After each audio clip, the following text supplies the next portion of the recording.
มาบัดนี้ตกถึงยามฤดูแล้งสะแบงบ้านทางบ้านพี่ก่อไฟสีลมพัดตองเสียงกองสนั่นหูแสนคิดทอดยอดสู่ยามอยู่ห่างน้อไกลกันคุณแล้วสะแบงบ้านลมพัดปิ่นหมุนดอกลงพื้นสุดที่ฟื้นทนใด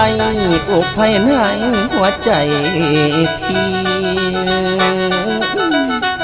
นางเอ้ยนางไงกูละอายนี่หนพรบ่พรบอก